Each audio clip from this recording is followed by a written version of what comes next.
There are people who walk through the world differently. Not because they choose to be different, but because they've seen something most haven't. They've touched a dimension of existence that changes everything.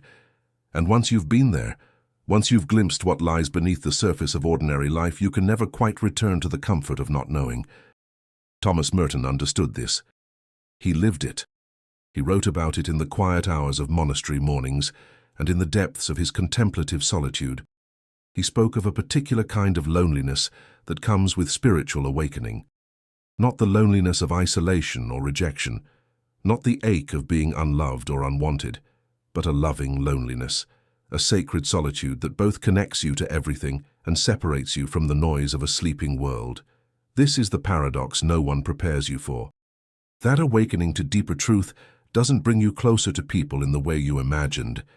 It brings you closer to existence itself, to the pulse of life that flows through all things, but it also sets you apart, and the more deeply you see, the more alone you can feel in that seeing. Because how do you explain to someone what it's like to feel the presence of eternity in a single breath? How do you share the weight of perceiving the divine in everything, when most conversations never move beyond the surface? You learn to carry something precious that very few people in your life can truly understand, and this carrying becomes its own form of love. A love that doesn't need to be understood or validated, a love that simply is. Merton called this the difference between loneliness and solitude. Loneliness is the painful feeling of being separated from others, of being cut off from connection. But solitude, he said, is a chosen aloneness, a deliberate stepping back from the noise so you can hear the whisper of truth. And in that solitude, you're never truly alone. You're in communion with something far greater than any human relationship could contain. But here's what they don't tell you about spiritual awakening. Here's what all the beautiful books and inspiring talks leave out. The awakening doesn't just expand your consciousness, it also expands your capacity for suffering. Because when you become sensitive to the sacred, you also become sensitive to the profane. When you can feel the interconnectedness of all life, you also feel the pain of disconnection. When you see through the illusions that most people live by, you also see how much suffering those illusions create. You sit in rooms full of people and feel utterly alone, not because you're better than them or more evolved, but because you're speaking a different language now. You've been to a country they haven't visited. You've tasted something they can't yet comprehend. And the more you try to share it, the more you realize that awakening can't be taught or transmitted through words. It can only be lived. It can only be discovered in the silence of one's own heart. This is why so many spiritual seekers eventually withdraw. Not out of superiority or judgment, but out of exhaustion. The exhaustion of trying to translate the infinite into finite words. The exhaustion of living between two worlds, with one foot in ordinary reality and one foot in something that has no name. The exhaustion of caring deeply about things that seem to matter so little to the people around you. And yet, this withdrawal isn't escape. Merton knew this.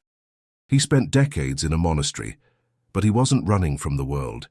He was learning how to love it more deeply. He was discovering that sometimes you have to step away from the crowd to truly serve the crowd. You have to find your own center before you can help others find theirs.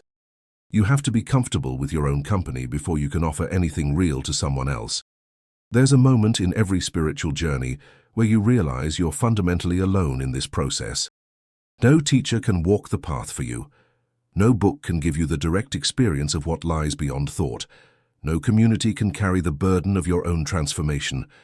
You are the one who must sit with the questions that have no answers. You are the one who must face the darkness within yourself. You are the one who must learn to trust something invisible, something that can't be proven or measured or explained. And this aloneness, when you stop resisting it, becomes the doorway to everything. Because it's in the acceptance of your fundamental solitude that you discover you were never separate at all.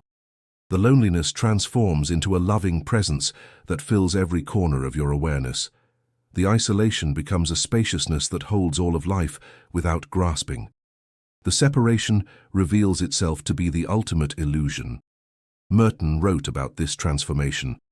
He described how the contemplative must descend into the desert of their own being, must face the absolute poverty of having nothing to hold on to. No beliefs, no certainties, no spiritual accomplishments.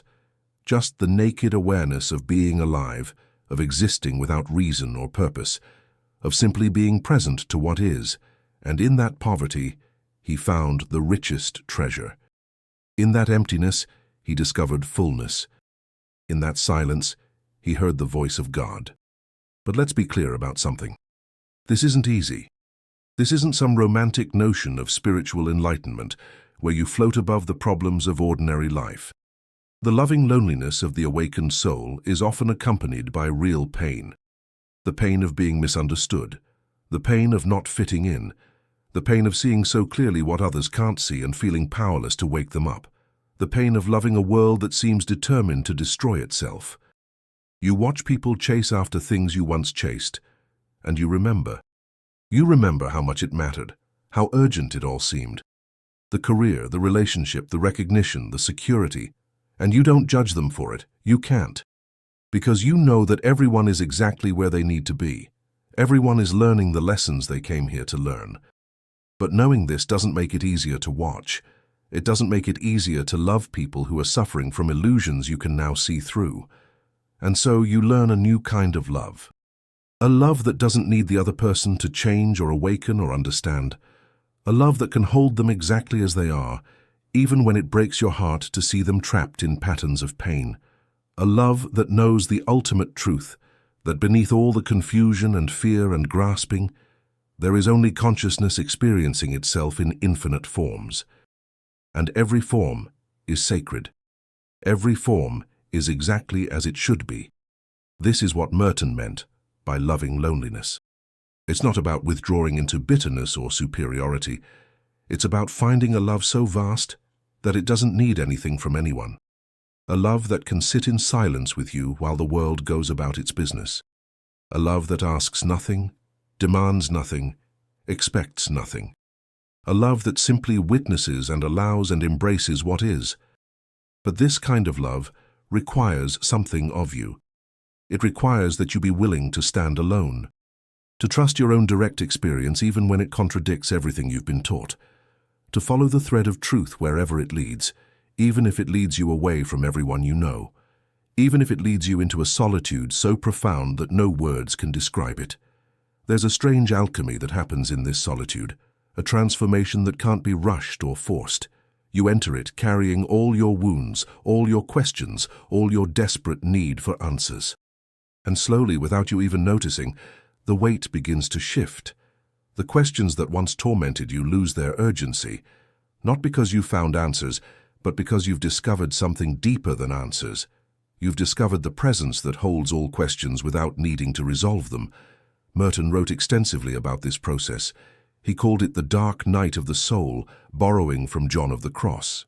But it's not just one night, it's many nights. Many long stretches of time where you feel like you're losing everything you thought defined you. Your certainties crumble, your beliefs dissolve. Your sense of who you are becomes so fluid that sometimes you wake up and don't recognize the person looking back at you in the mirror.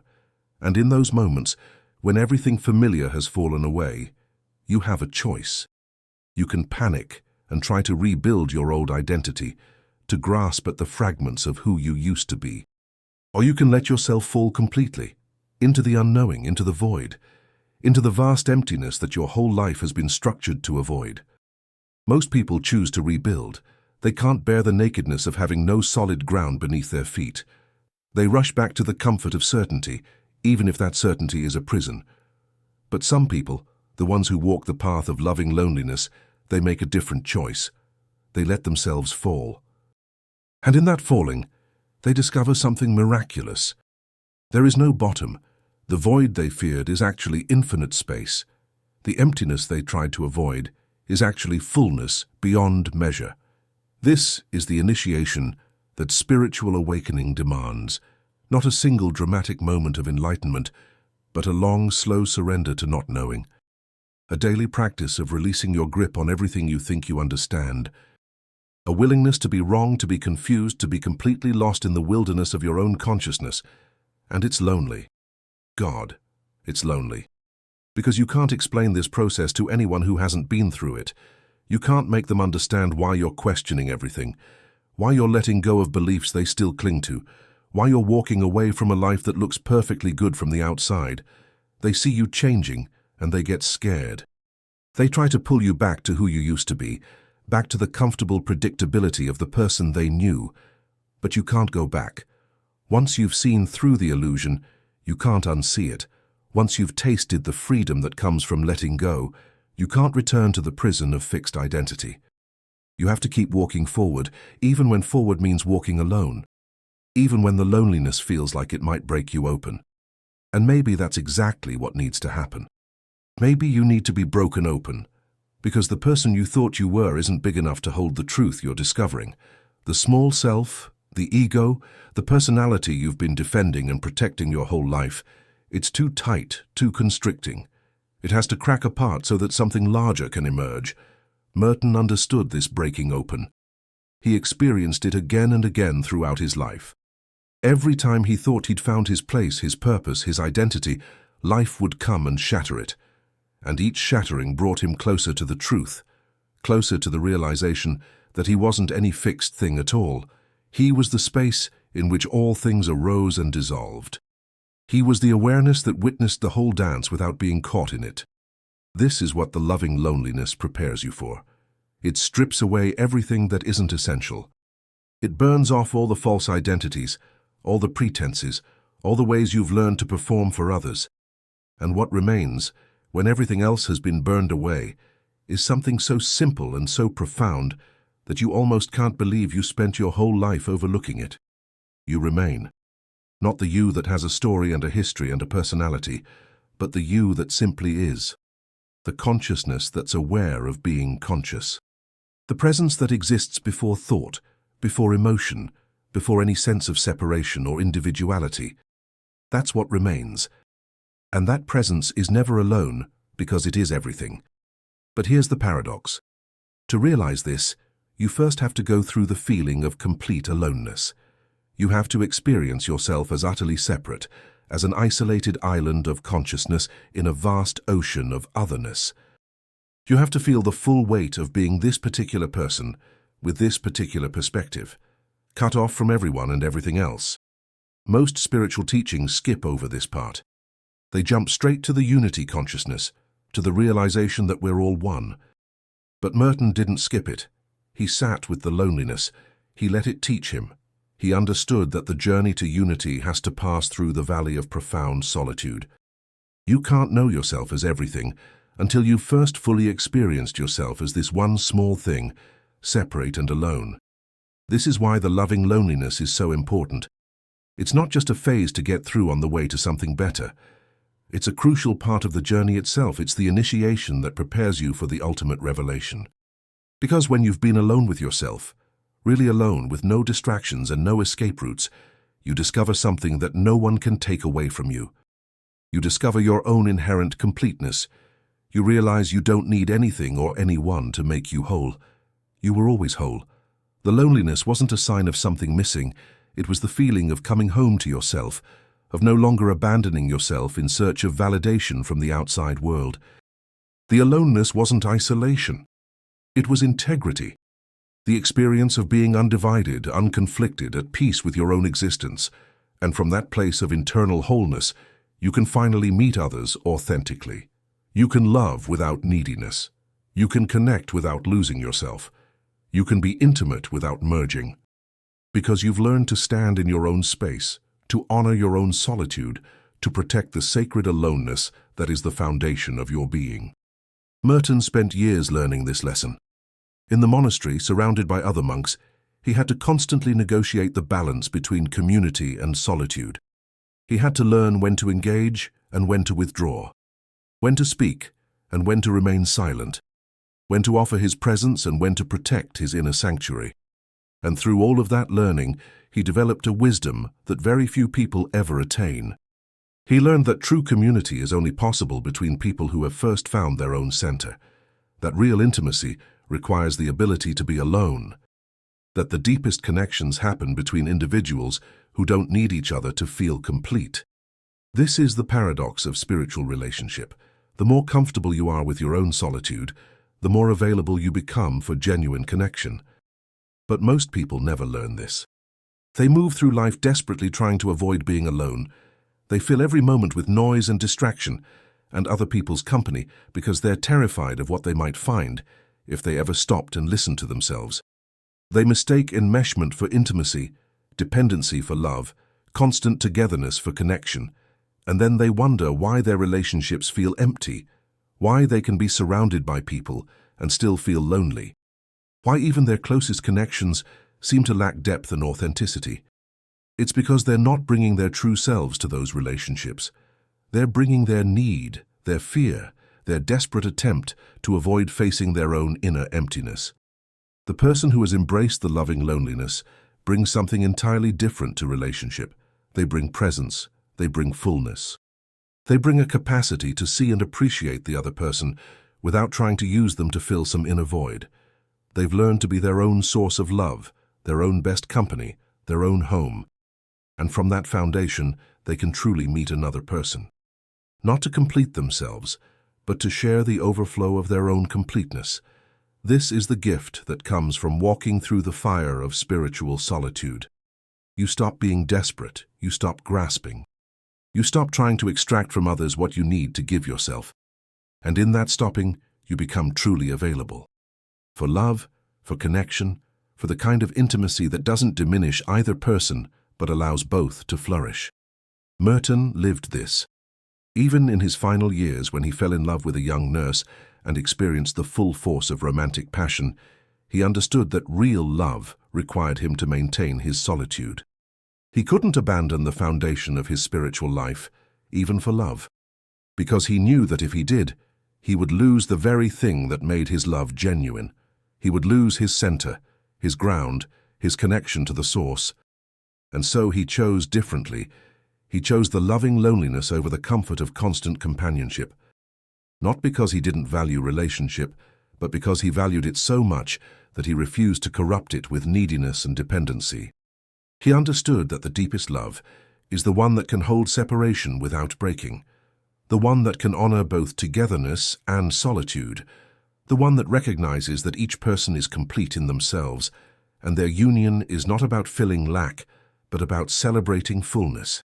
This is perhaps the hardest teaching for the awakened soul to embody, because even after all the realizations, even after touching the infinite, you still live in a human body with human needs and human desires. You still long for touch, for companionship, for someone to witness and understand your journey. You still feel the pull of relationship, the desire to merge with another, to lose yourself in love. And here's the secret that Merton discovered in his years of contemplation. Here's what he tried to tell us through his journals and his poetry and his late-night musings. The loneliness doesn't last forever. Or rather, it transforms into something else entirely. Into a companionship with existence itself, into a friendship with the present moment, into a love affair with reality just as it is. You begin to notice things you never noticed before. The way light falls through leaves, the sound of rain on a roof, the feeling of breath moving in and out of your body, the miracle of being conscious in a universe that has no obligation to be conscious at all. And in these simple moments, you find a richness that no relationship or achievement could ever match. Not because those things aren't valuable, but because this richness was always there, beneath everything, waiting for you to slow down enough to notice it. The world becomes more vivid, not less. Colors are brighter, sounds are clearer. Everything seems to shimmer with an aliveness you missed when you were caught up in the drama of your own story. And you realize that the loneliness you felt wasn't about being separate from others. It was about being separate from this, from the raw, unfiltered experience of being alive. Merton spent hours sitting in silence, watching, listening, being. People thought he was escaping, but he was doing the opposite. He was arriving. He was finally showing up for his own life in a way that most people never do. He was learning to be present to the full catastrophe and beauty of existence without needing it to be different, without needing himself to be different. And in that radical acceptance, something miraculous happens. The boundaries you thought were so solid begin to dissolve. You realize you're not a separate self looking at the world from the inside of your head. You're the world looking at itself. Your consciousness exploring its own nature through this particular form, this particular perspective. And every other being is the same consciousness wearing a different costume, playing a different role in the great drama of existence. So the loneliness you felt, the isolation of being awake in a sleeping world, it was just consciousness learning to recognize itself. It was the necessary stage of separation before the ultimate reunion. You had to feel yourself as distinct, as alone, as other, before you could discover that there is no other. There is only this awareness, this presence, this love that has nowhere to go because it already is everything. But even knowing this, even experiencing it directly in moments of grace, you still live in a human body. You still have a personality with preferences and aversions. You still exist in a world where most people are operating from a very different paradigm. And so the loving loneliness remains, but it changes texture. It becomes less painful and more peaceful, less like exile and more like sanctuary. You find yourself drawn to silence, to solitude, to the company of trees and rivers and the vast sky. Not because you hate people, but because you need to recharge. You need to return to the source again and again, to remember what's real when the world seems determined to convince you that only the surface matters. You need to sit with the loving loneliness and let it remind you of who you really are. And sometimes, rarely but beautifully, you meet someone else who knows. Someone else who has walked through the fire of awakening and come out the other side. And in those moments, the loneliness dissolves completely. You look in their eyes and you see yourself. You speak in the language of depth and they understand every word without explanation. You share a silence that contains more intimacy than 1,000 conversations about nothing. These meetings are grace. They're gifts from the universe to remind you that you're not crazy, not broken, not wrong for seeing what you see. They're confirmations that the path is real, that others have walked it, that you're part of an invisible lineage of seekers and finders, of mystics and contemplatives who have all discovered the same truth in their own unique way. But even these meetings don't eliminate the fundamental aloneness of the journey. Because ultimately, you're the only one who can walk your path. You're the only one who can face your particular demons and integrate your particular shadows. You're the only one who can learn to love your specific constellation of wounds and gifts. No one else can do your awakening for you. This is what makes it a loving loneliness. It's not cold or bitter or resentful. It's warm with acceptance. It's soft with compassion. It's gentle with understanding. You're alone, yes, but you're alone in love, surrounded by love, held by love, breathing love with every breath. Merton understood that true solitude isn't about physical isolation. You can be alone in a crowd or surrounded by people in your solitude. True solitude is an inner state. It's the ability to be with yourself without distraction, without entertainment, without the constant noise that most people use to avoid facing the depths of their own being. It's the willingness to sit with whatever arises, pleasant or unpleasant, beautiful or terrifying, and simply be present to it. And in that presence you discover something extraordinary. You discover that you're not as small as you thought you were, that the consciousness you are extends far beyond the boundaries of your body and your personal story, that you are in some inexplicable way connected to everything that exists, that the loneliness you felt was just the ego's fear of its own dissolution, and beneath that fear is an oceanic feeling of belonging to something so vast and so beautiful that it brings tears to your eyes. This is the gift of spiritual awakening that nobody tells you about. Yes, it brings challenges. Yes, it sets you apart. Yes, it requires you to walk a path that very few people understand, but it also gives you access to a dimension of experience that makes everything worthwhile, a dimension where every moment is fresh and new, where the ordinary becomes extraordinary, where you fall in love with existence itself. And so you learn to embrace the loving loneliness. You learn to see it not as a problem to be solved, but as a doorway to be entered. You learn that in your willingness to be alone, you become available to everyone. In your acceptance of solitude, you discover true intimacy. In your capacity to sit with silence, you hear the song that the whole universe is singing. Merton spent his last years writing about this paradox, about how the contemplative life isn't an escape from the world, but a deeper engagement with it. About how silence isn't the absence of communication, but the fullest expression of it. About how solitude isn't isolation, but the most profound form of connection. He knew that the person who can be truly alone is the person who can be truly present with others, because they're not bringing their neediness, their desperation for validation, their fear of emptiness. They're bringing presence, they're bringing spaciousness, they're bringing a love that doesn't depend on getting anything back. They've found the source of love within themselves, in their own solitude, and so they can share it freely without attachment or expectation. This is the gift of the awakened soul to the world. Not their teachings or their wisdom or their spiritual accomplishments, but their capacity to love without needing anything in return. And this capacity grows directly from the loving loneliness, from the hours spent in silence, learning to be with yourself. From the dark nights of the soul where you had no choice but to face your own demons.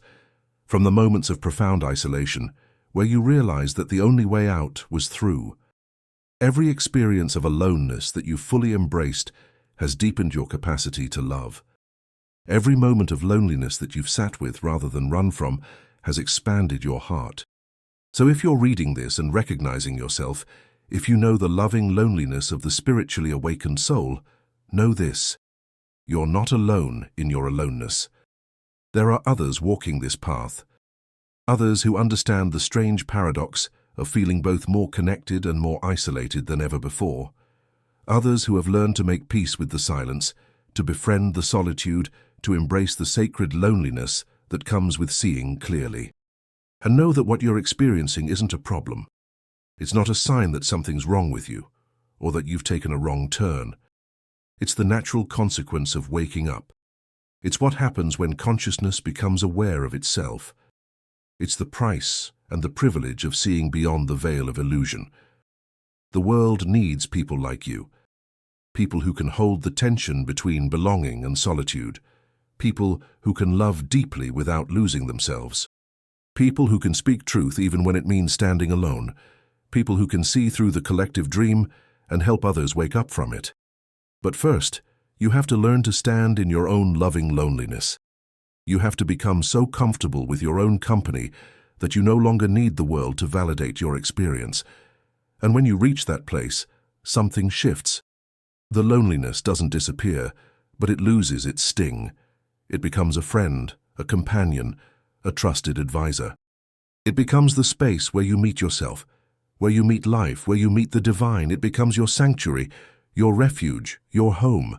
Merton found this home in the monastery, in the woods, in the silence of his hermitage. But the home he found wasn't a place. It was a state of being, a way of relating to existence that didn't depend on external circumstances, a love that could hold both the darkness and the light, both the joy and the sorrow, both the connection and the separation. And in the end, that's what the loving loneliness teaches you. That you're large enough to contain it all, that your heart is vast enough to hold every paradox, every contradiction, every mystery, that you don't have to choose between solitude and communion, between silence and speech, between withdrawal and engagement. You can embrace it all. You can be all of it. Because you are all of it. You are the consciousness that experiences both connection and separation. You are the love that exists in relationship and in solitude. You are the witness and the witnessed, the lover and the beloved, the seeker and the sought. And the loving loneliness is just one more face of the infinite expressing itself through your unique form. So walk your path with courage. Embrace your solitude with grace. Love your loneliness as you would love a cherished friend. Because in that embrace, you'll find everything you've been looking for. Not outside yourself, not in another person, not in any achievement or awakening, but right here, right now, in the silence of your own being. This is what Merton was trying to tell us all along, that the monastery isn't a place you go to, it's a space you create within yourself, a space of loving awareness that can hold anything and everything, a space where you're finally, completely, totally at home, alone but not lonely, separate but not isolated. awake in a sleeping world, carrying a love too large for words, and maybe that's the greatest gift of all. Not the awakening itself, but the love that survives the awakening. The love that remains when all the illusions have fallen away. The love that asks nothing, expects nothing, needs nothing. The love that simply is, has always been, and will always be. Waiting patiently in the silence for you to stop running, stop seeking, stop searching, and finally come home to yourself. This is the loving loneliness of the spiritually awakened soul. Not a burden to be endured, but a blessing to be cherished. Not a problem to be solved, but a mystery to be lived. Not an ending, but a beginning. The beginning of a love affair with existence itself, the beginning of true freedom, the beginning of coming home.